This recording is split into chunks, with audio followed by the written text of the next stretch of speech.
ఇంకొక స్పెక్యులేషన్ కూడా ఉంది. మీరు ఒక సినిమాలో ఆన్‌బోర్డ్ అని చెప్పేసి ఎన్టీకే ట్రిపుల్ వన్ లో మీరు ఏమైనా చేస్తున్నారా? లేదో చేస్తున్నారా అని చెప్పేసి కూడా speculation. అది కూడా ఎన్టీకే అన్న అడగండి అంతే. సో నమస్తే వరల్డ్ అని స్టార్ట్ చేశాం కదమ్మా. Namaste toys is the company, but Namaste world is the brand.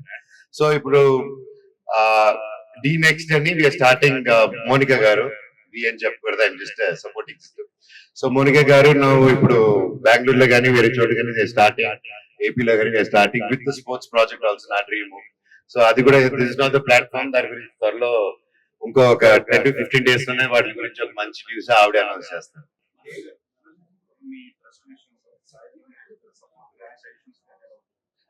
100% అండి. నా ట్రస్ట్ కానీ ప్రతి మూమెంట్ లో నా ఫ్రెండ్స్ సపోర్ట్ ఎప్పుడూ ఉంటుంది. వాళ్ళకి చెప్పకుండా ఏది చేయను. అండ్ అలాగే సాయి ధరమ్ తేజ్ నా సొంత బ్రదర్ లాగా, and support is always there.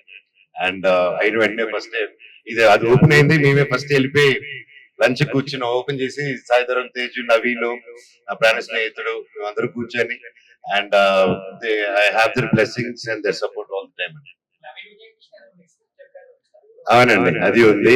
And ఆయన రెడీ అయ్యి అది ఆయన ఎలా ఉంటుందంటే రాస్తూ ఉంటాడు మన నవీన్ విజయ్ కృష్ణ గారు. ఆయన ఫోన్ చేసి రెడీ రారా అంటాడు, వెళ్ళిపోవాలి మనం అంతే, మిలిటరీ లాగా. So waiting for his పిలుపండి.